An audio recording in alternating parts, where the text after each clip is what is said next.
ಸವಾಲಿರೋದು ತಮಿಳುನಾಡಿನಲ್ಲಿ ಎಐಎಡಿಎಂಕೆ ಅಧಿಕಾರದಲ್ಲಿದ್ದಾಗ ಕೇಂದ್ರದಲ್ಲಿ ಬಿಜೆಪಿ ಇದ್ರೆ ಒಂದು ರೀತಿಯ ಹೊಂದಾಣಿಕೆ ಆಗ್ತಾ ಇತ್ತು, ಯಾಕಂದ್ರೆ ಎರಡು ಮಿತ್ರ ಪಕ್ಷಗಳಿದ್ವು.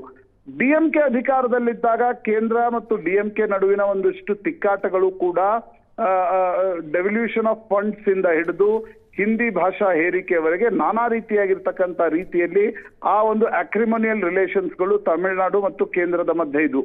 ವಿಜಯ್ ಅಧಿಕಾರಕ್ಕೆ ಬಂದ ನಂತರ ಕೇಂದ್ರವನ್ನ ಹೆಂಗೆ ಒಂದು ರೀತಿಯಾಗಿ ಕೇಂದ್ರ ಸರ್ಕಾರದ ವಿರುದ್ಧ ಅಥವಾ ಪರವಾಗಿ ಅವರ ಸಂಬಂಧಗಳು ಹೇಗಿರ್ತವೆ ಅಂತಕ್ಕಂಥದ್ದು ಕೂಡ ಬಹಳ ಮುಖ್ಯವಾಗಿರ್ತಕ್ಕಂಥ ವಿಚಾರ. ವಿಜಯ್ ಸಂಘರ್ಷದ ಹಾದಿ ಹಿಡಿತಾರ, ವಿಜಯ್ ಮಿಡಲ್ ಲೈನ್ ತೆಗೆದುಕೊಳ್ತಾರ, ಈ ಪ್ರಶ್ನೆಗಳು ಕೂಡ ನಿಶ್ಚಿತವಾಗಿವೆ. ಈ ಮೂರು ಸವಾಲುಗಳೊಡನೆ ಇವತ್ತು ವಿಜಯ್ ಪ್ರಮಾಣ ವಚನವನ್ನ ಸ್ವೀಕರಿಸಲಿದ್ದಾರೆ.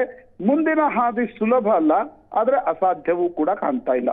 ಶ್ವೇತಾ, ಓಕೆ, ಈಗ ಒಬ್ಬ ಸಿನಿಮಾ ನಟ ತಮಿಳುನಾಡಲ್ಲಿ ಮುಖ್ಯಮಂತ್ರಿ ಆಗ್ತಾ ಇರೋದು ಇದೇ ಮೊದಲೇನಲ್ಲ. ತಮಿಳುನಾಡಲ್ಲಿ ಈ ಟ್ರೆಂಡ್ ಅಂತೂ ಇದೆ. ಆದರೆ ವಿಜಯ್ ಮೇಲೆ ಬಹಳ ದೊಡ್ಡ ನಿರೀಕ್ಷೆ ಇದೆ. ಯಾಕಂದ್ರೆ ಹೊಸದಾಗಿ ರಾಜಕೀಯಕ್ಕೆ ಬಂದು ಮುಖ್ಯಮಂತ್ರಿ ಪಟ್ಟಕ್ಕೇರ್ತಾ ಇದ್ದಾರೆ ಅಂತ ಅಂದ್ರೆ ತಮಿಳುನಾಡಿನ ಜನಕ್ಕೆ ಸಹಜವಾಗಿ ನಿರೀಕ್ಷೆ ಇದ್ದೇ ಇರುತ್ತೆ. MGR ಕೂಡ ಮೊದಲ ಪ್ರಯತ್ನದಲ್ಲೇ ಚುನಾವಣೆ ಸ್ಪರ್ಧಿಸಿ ಗೆದ್ದು ಸಿಎಂ ಪಟ್ಟವನ್ನ ಅಲಂಕರಿಸಿದ್ರು. ಆದ್ರೆ ವಿಜಯ್ MGR ಗಿಂತಲೂ ಭಿನ್ನವಾಗಿ ನಿಲ್ತಾ ಇದ್ದಾರೆ ಇಲ್ಲಿ. ಯಾಕಂದ್ರೆ ವಿಜಯ್ ಪಡ್ಕೊಂಡಂತಹ ಜನಮನ್ನಣೆ ಮತ್ತು ಪಡ್ಕೊಂಡಂತಹ ವೋಟ್ ಶೇರಿಂಗ್ ಕೂಡ ಅಷ್ಟು ಜಾಸ್ತಿ ಇದೆ. ಹಾಗಾಗಿ ಆ ನಿರೀಕ್ಷೆ ತಲುಪೋದು ಕೂಡ ಬಹಳ ದೊಡ್ಡ ಸವಾಲಾಗುತ್ತಾ? ನೋಡಿ, MG ರಾಮಚಂದ್ರನ್, ಕರುಣಾನಿಧಿ ಇವರು ಇದಕ್ಕಿಂತ ಜಾಸ್ತಿ ಸೀಟ್ಗಳನ್ನ ಪಡೆದಿದ್ರು. ಈಗ 67ರಲ್ಲಿ ಮೊದಲ ಬಾರಿಗೆ ಡಿಎಂಕೆ ಅಧಿಕಾರಕ್ಕೆ ಬಂದಾಗ ಅಣ್ಣಾದೊರೈ ಮುಖ್ಯಮಂತ್ರಿ ಆದಾಗ ಒಂದು ಪ್ರಚಂಡ ಜಯಭೇರಿಯನ್ನ ಬಾರಿಸಿತ್ತು. ಅದಾದ್ಮೇಲೆ 69ರಲ್ಲಿ ಕರುಣಾನಿಧಿ ಮುಖ್ಯಮಂತ್ರಿ ಆದ್ರು, 77ರಲ್ಲಿ MG ರಾಮಚಂದ್ರನ್ ಆದ್ರು. MG ರಾಮಚಂದ್ರನ್ಗೂ ಮತ್ತು ವಿಜಯ್ಗೆ ಕೆಲ ಸಾಮ್ಯತೆಗಳಿವೆ, ಕೆಲ ಭಿನ್ನತೆಗಳಿವೆ. ಸಾಮ್ಯತೆ ಏನು ಅಂತಂದ್ರೆ MG ರಾಮಚಂದ್ರನ್ ಮತ್ತು ವಿಜಯ್ ಇಬ್ರು ಪ್ರಖ್ಯಾತ ಚಿತ್ರನಟರಾಗಿರ್ತಕ್ಕಂಥವ್ರು, ಫಿಲ್ಮ್ ಇಂಡಸ್ಟ್ರಿಯಲ್ಲಿ ಬಹಳ ದೊಡ್ಡ ಹೆಸರು ಮಾಡಿರ್ತಕ್ಕಂಥವ್ರು. ಆದ್ರೆ MG ರಾಮಚಂದ್ರನ್ಗೆ ಒಂದು ಪೊಲಿಟಿಕಲ್ ಟ್ರೈನಿಂಗ್ 67ರಿಂದಲೇ ಸಿಕ್ಕಿತ್ತು.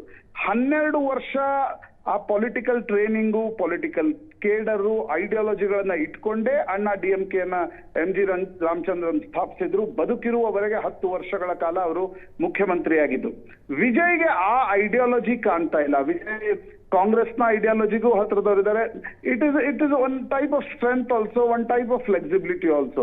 ಅವರು ಕಾಮರಾಜ್ ಅವರ ಹೆಸರನ್ನು ಹೇಳ್ತಾರೆ, ಪೆರಿಯಾರ್ ಹೆಸರನ್ನು ಕೂಡ ಹೇಳ್ತಾರೆ. ಬೇರೆ ಬೇರೆ ಅಂದ್ರೆ ಎಲ್ಲವನ್ನ ಒಗ್ಗೂಡಿಸಿ ನಾನು ಒಂದು ಈ ದ್ರವಿಡ ಐಡಿಯಾಲಜಿಯನ್ನ ತೆಗೆದುಕೊಂಡು ಹೋಗ್ತೀನಿ ಅಂತಕ್ಕಂಥದ್ದನ್ನ ವಿಜಯ್ ಹೇಳ್ತಿದ್ದಾರೆ. ಹೀಗಾಗಿ ಒಂದು ಡೆಫಿನೇಟಿವ್ ಐಡಿಯಾಲಜಿ ವಿಜಯ್ಗಿಲ್ಲ, ಫ್ಲೆಕ್ಸಿಬಿಲಿಟಿ ಇದೆ. ಇನ್ನೊಂದು, ವಿಜಯ್ಗೆ 86,000 ಫ್ಯಾನ್ಸ್ ಕ್ಲಬ್ ಇವೆ, ಆದ್ರೆ ವಿಜಯ್ಗೆ ಪೊಲಿಟಿಕಲ್ ಕೇಡರ್ ಅಂತಕ್ಕಂಥದ್ದಿಲ್ಲ. ಅಂದ್ರೆ ಒಂದು ಹೈರಾರ್ಕಿಯಲ್ ಅಧ್ಯಕ್ಷರು, ಉಪಾಧ್ಯಕ್ಷರು, ಕಾರ್ಯದರ್ಶಿ ಈ ರೀತಿ ಏನ್ ಕ್ಷೇತ್ರದಲ್ಲಿರ್ತಾರೆ, ಆ ಪೊಲಿಟಿಕಲ್ ಆರ್ಗನೈಸೇಷನ್ ಇಲ್ಲ. ಇನ್ನು ಮುಂದೆ ವಿಜಯ್ ಅದನ್ನ ಹೆಂಗೆ ಕನ್ವರ್ಟ್ ಮಾಡ್ತಾರೆ ಅಂತಕ್ಕಂಥದ್ದು ಕೂಡ ಮುಖ್ಯ. MG ರಾಮಚಂದ್ರನ್ಗೆ ಅಣ್ಣಾದೊರೈ ಮತ್ತು ಕರುಣಾನಿಧಿ ಜೊತೆ ಕೆಲಸ ಮಾಡಿ ಪೊಲಿಟಿಕಲ್ ಟ್ರೈನಿಂಗ್ ಇತ್ತು, ಅದು ಕೂಡ ವಿಜಯ್ಗಿಲ್ಲ. ಅದು ಒಂದು ರೀತಿಯ ಸ್ಟ್ರೆಂತ್ ಹೌದು, ಒಂದು ರೀತಿಯ ವೀಕ್ನೆಸ್ ಕೂಡ ಹೌದು. ಹೀಗಾಗಿ Vijay has to start a new scratch ಇಂದ ಅವರು ಅಧಿಕಾರವನ್ನ ಹಿಡಿತಾ ಇದ್ದಾರೆ. ಹೀಗಾಗಿ ಅನೇಕ ಅದರಲ್ಲಿ ಲಾಭವೂ ಇದೆ, ಅದರಲ್ಲಿ ನಷ್ಟವೂ ಇದೆ. ಅಂತಿಮವಾಗಿ ವಿಜಯ್ ಹೆಂಗೆ ಪೊಲಿಟಿಕಲಿ ಸಸ್ಟೈನ್ ಆಗ್ತಾರ, ಪಾಲಿಟಿಕ್ಸ್ ನ ಒಂದು ಪ್ರಮುಖವಾಗಿರ್ತಕ್ಕಂಥ ನಿಯಮ ಹೇಳುತ್ತೆ, ನೀವು ಅಧಿಕಾರದಲ್ಲಿ ಇರ್ಲಿಕ್ಕೆ ಏನೇನ್ ಮಾಡ್ಬೇಕು ಅದನ್ನ ಮಾಡ್ಬೇಕು ಅಂತ. ವಿಜಯ್ ನಾನ್ ಕರಪ್ಟ್ ಅನ್ನುವಂತ ಒಂದು ಪ್ಲಾಂಕ್ ದೊಡ್ಡನೆ ಅಧಿಕಾರಕ್ಕೆ ಬರ್ತಾ ಇದ್ದಾರೆ. ವಿಜಯ್ ಇದನ್ನೆಲ್ಲ ಹೇಗೆ ನಿಭಾಯಿಸ್ತಾರೆ, ಇದರ ಬಗ್ಗೆ ಸಾಕಷ್ಟು ನಿರೀಕ್ಷೆಗಳಿವೆ. ನಿಶ್ಚಿತವಾಗಿ ನಿರೀಕ್ಷೆಗಳ ಭಾರವನ್ನ ಇಟ್ಕೊಂಡೇ ವಿಜಯ್ ಇವತ್ತು ಮುಖ್ಯಮಂತ್ರಿಯಾಗಿ ಅಧಿಕಾರವನ್ನ ಹಿಡಿತಾ ಇದ್ದಾರೆ. ಓಕೆ, ಬೇರೆ ಬೇರೆ ವಿಷಯಗಳಲ್ಲಿ ಬೇರೆ ಬೇರೆ ರಾಜ್ಯ ಮಾದರಿ ಅಂತ ಕರೆಸ್ಕೊಳ್ಳುತ್ತೆ. ಬಟ್ ಈಗ ತಮಿಳುನಾಡು ವಿಷಯಕ್ಕೆ ಬಂದ್ರೆ ಒಬ್ಬ ಸಿನಿಮಾ ನಟ ರಾಜಕಾರಣಿಯಾಗಿ ಗುರುತಿಸ್ಕೊಂಡಿದ್ದು, ಮೊದಲ ಪ್ರಯತ್ನದಲ್ಲೇ ಇಷ್ಟು ದೊಡ್ಡ ನಂಬರ್ಸ್ ಅನ್ನ ಪಡೆದಿದ್ದು, ಈಗ ಮುಖ್ಯಮಂತ್ರಿಯಾಗಿ ಕೂರ್ತಾ ಇರೋದು. ಹಾಗಾಗಿ ವಿಜಯ್ ಇಡುವಂತ ಪ್ರತಿಯೊಂದು ಹೆಜ್ಜೆ ಕೂಡ ಬೇರೆ ಬೇರೆ ರಾಜ್ಯಗಳು ಗಮನಿಸೋ ಹಾಗಾಗಿದೆ. ಅದೊಂದು ಟ್ರೆಂಡ್ ಸೆಟ್ ಮಾಡತ್ತಾ, ಮಾದರಿ ಆಗತ್ತಾ, ಅಥವಾ ಪಾಠ ಆಗತ್ತಾ ಅನ್ನೋದು ಹಾಗಾದ್ರೆ ಮುಂದಿನ ದಿನಗಳಲ್ಲಿ ಗೊತ್ತಾಗುತ್ತೆ.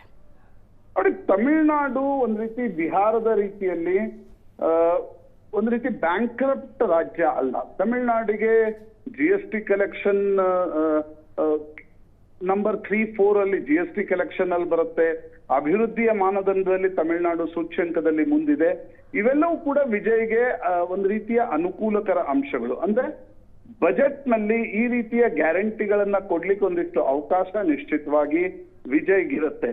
ಆ ಗ್ಯಾರಂಟಿಗಳನ್ನ ಸರಿತೂಗಿಸ್ಕೊಂಡು ಪೊಲಿಟಿಕಲ್ ಸ್ಟೆಬಿಲಿಟಿಯನ್ನ ಕೊಟ್ಟು ಆರ್ಥಿಕವಾಗಿರ್ತಕ್ಕಂಥ ಒಂದು ಏನೊಂದು ಸಮತೋಲನವನ್ನ ಕಾಪಾಡಿಕೊಳ್ಳಿಕ್ಕೆ ವಿಜಯ್ ಯಶಸ್ವಿ ಆದ್ರೆ ಅವರ ಅರ್ಧ ಪೊಲಿಟಿಕಲ್ ಏನೊಂದು ಆಡಳಿತ ಇದೆ, ಅವರ ಒಂದು ಪೊಲಿಟಿಕಲ್ ಜರ್ನಿ ಇದೆ, ಅದಕ್ಕೊಂದು ರೀತಿಯಾಗಿರ್ತಕ್ಕಂಥ ಮೆರುಗು ನಿಶ್ಚಿತವಾಗಿ ಬರುತ್ತೆ. ವಿಜಯ್ಗೆ ಸಾಕಷ್ಟು ಅವಕಾಶಗಳು ಇವೆ, ವಿಜಯ್ಗೆ ಸವಾಲುಗಳು ಕೂಡ ಇವೆ, ವಿಜಯ್ಗೆ ಥ್ರೆಟ್ ಕೂಡ ಇದೆ. ಮ್ಯಾನೇಜ್ಮೆಂಟ್ ನಲ್ಲಿ ಸ್ವಾಟ್ ಅನಾಲಿಸಿಸ್ ಅಂತ ಮಾಡ್ತಾರೆ, strength, weakness, opportunities and threats. ಆ ಎಲ್ಲ ಅಂಶಗಳು ವಿಜಯ್ಗೆ ನಿಶ್ಚಿತವಾಗಿವೆ.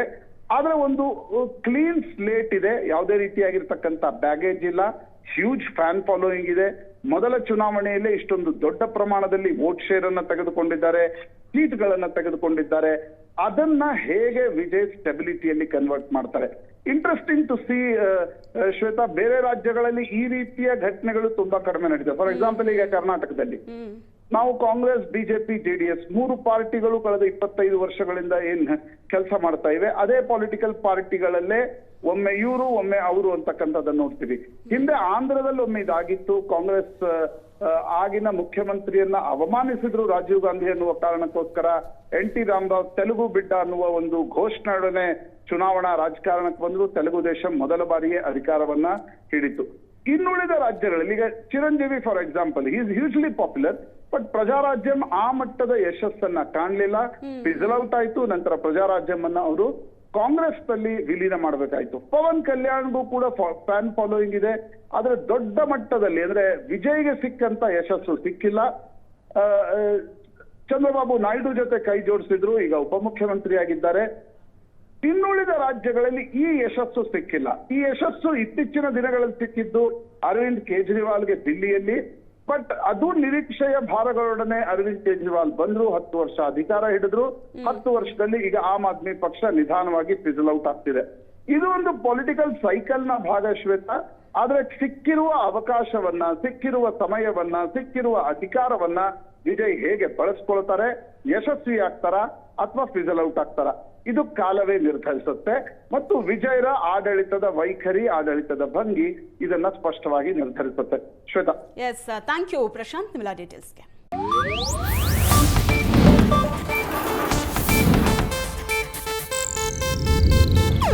ಇದು ಏಷ್ಯಾನೆಟ್ ನ್ಯೂಸ್ ನೆಟ್ವರ್ಕ್ ಪ್ರಸ್ತುತಿ.